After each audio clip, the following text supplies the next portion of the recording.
J'étais prisonnier dans une boucle spatio-temporelle du métaverse et me cognais comme une mouche sur une fenêtre contre les limites de la cime.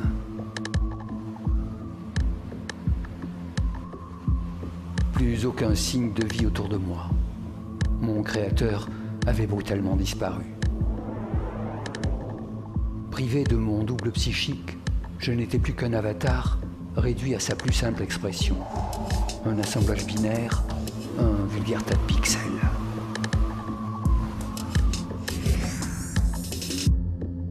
Moi, le beau danseur, le séducteur.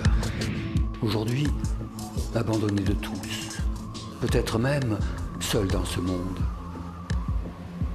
Avec comme unique compagnon, un drone ridicule à l'œil malveillant.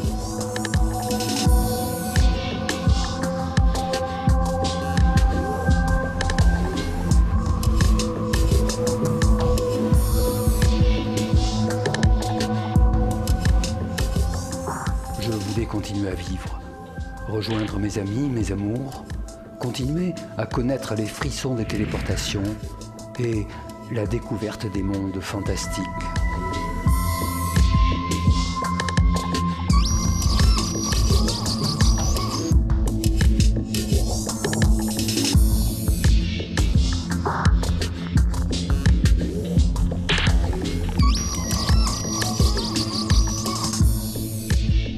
Chaque jour, je me rendais dans la sinistre salle des ordinateurs pour écrire mon journal.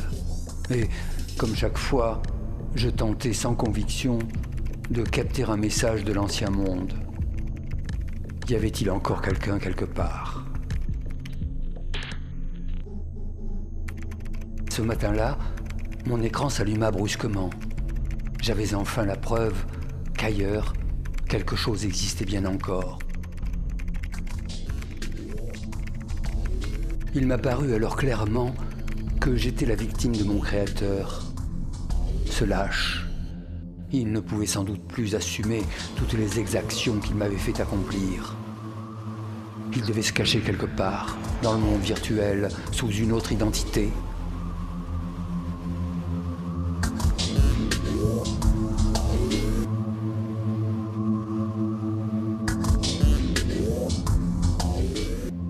Coupé du monde, je n'avais plus aucune possibilité de communication.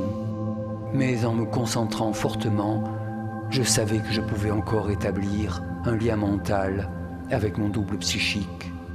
Et il n'avait pu entièrement me chasser de son esprit. C'était la faiblesse des humains. J'allais m'engouffrer dans cette faille et échafauder un plan machiavélique.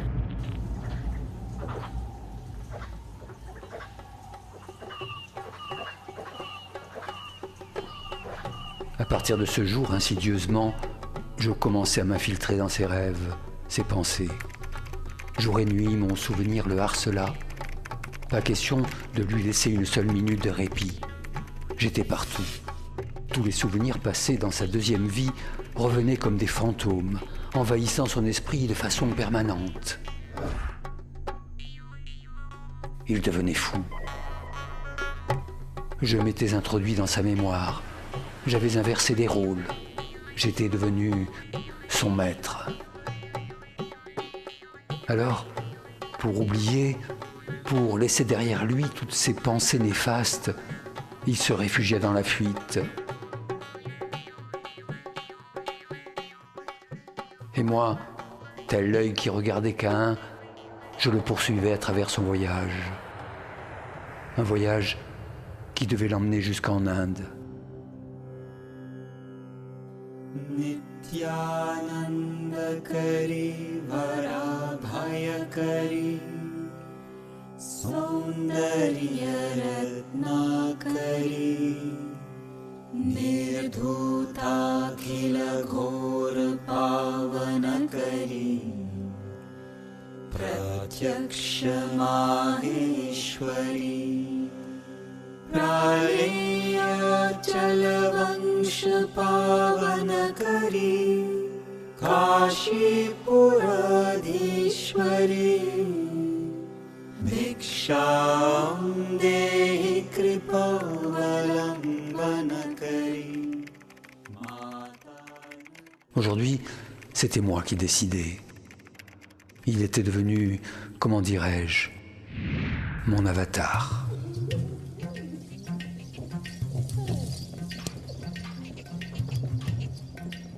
Juste retour des choses, je pris alors un certain plaisir à le manipuler, le traîner sans cesse d'un lieu à un autre, l'épuiser jour et nuit à travers de longs et pénibles voyages,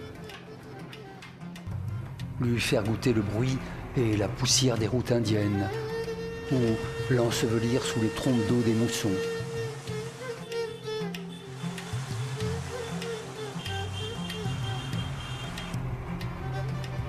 Je lui ai fait connaître la peur, les privations et le goût amer de l'homme vaincu.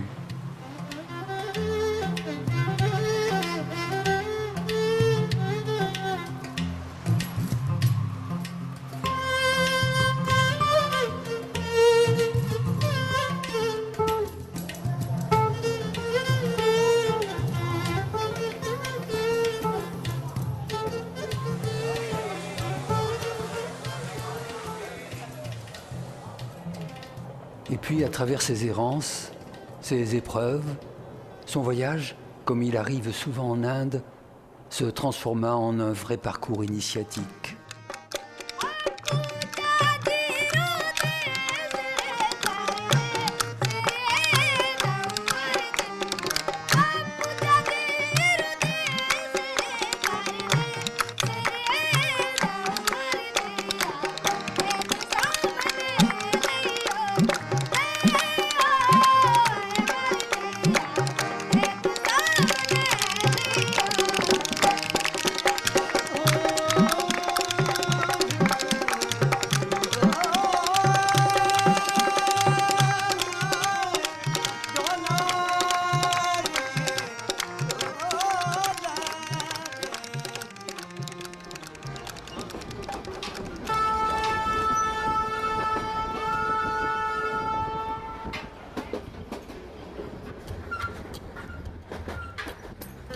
Alors, tel un sannyasine, ces hommes errants qui ont renoncé au bien de ce monde, il se réfugia dans la solitude,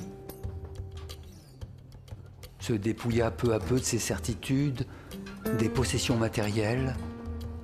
Il pratiqua la méditation pour libérer son mental et oublier son ego.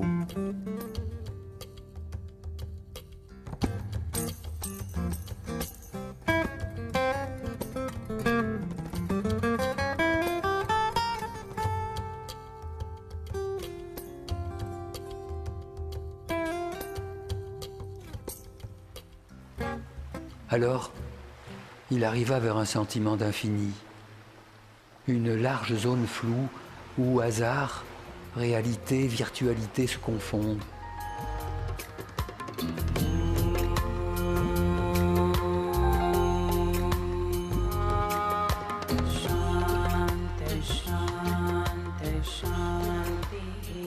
Ainsi, conduit vers la compréhension de l'illusion de la vie, la Maya, et charmé par la voix des sirènes du monde virtuel, il se dressa et, debout sur le flou de la réalité, comme sur des sables mouvants, il s'enfonça lentement dans le métaverse pour se matérialiser définitivement en un avatar.